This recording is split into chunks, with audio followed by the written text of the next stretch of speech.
Ever since the beginning, the girl's family member disagree her relationship with the boy, saying that of family background, if she insists of being together with the boy, she will suffer for her whole lifetime.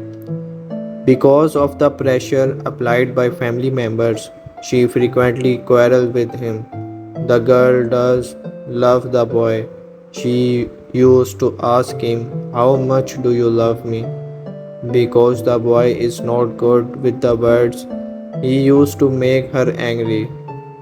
With additional comment from her parents, her mood get even worse. The boy has become her anger releasing target, and the boy just silently allowed her to continuously release her anger to him. Later, the boy graduated from university. He planned to further study overseas, but before he left, he proposed to the girl. "I don't know how to say nice words, but I do know that I love you. If you agree, I am willing to take care of you the whole life. About your family members, I will work hard to convince them and agree on us. Marry me, will you?" The girl agreed, and her parents, looking at the effort shown by the boy, agreed with them. Finally, before the boy go overseas, they are engaged. The girl stay back in the hometown, step into the working society, whereas the boy continuing his study overseas. They maintained her relationship through telephone and letters, although time is difficult to get through with, but both of them never give up. One day, the girl left home for work as usual. On her way to the bus stop, a car lost control and knocked her down, and she awake from unconsciousness. She saw her parents and realized how seriously she got hurt and how fortunate of her not to get killed. Looking at her parents with their face got all wet by their tears, she tried to comfort them, but then she found out that she can't even spell out a word. She tried her best to make some voice, but all she managed was to breathe without any voice. She is mute. According to the doctor, the injury affected her brain and that caused her to be mute for the rest of her life. Listening to her parents persuade but can't even reply with a single word, the girl collapsed throughout the days other than crying silently. Still, it is crying. Later, the girl discharged from hospital, returning to her home.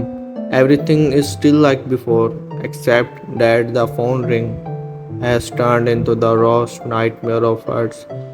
Ring after ring continuously stimulating her pain, but she can't tell the boy she don't want to be a burden to him, and wrote him a letter telling him that she no longer want to wait. The relationship between them ended, and even returned him the engagement ring. Facing the letters and telephone from the boy, all she can do is to allow tears falling from her eyes. Her father decided to move after seeing the pain she is suffering, hoping dad could forget everything and be happier into a new environment. The girl started to learn, slowly picking up sign language and start over again, also telling herself to forget the boy. One day, her best friend tell her that the boy is back. He's searching all around for her.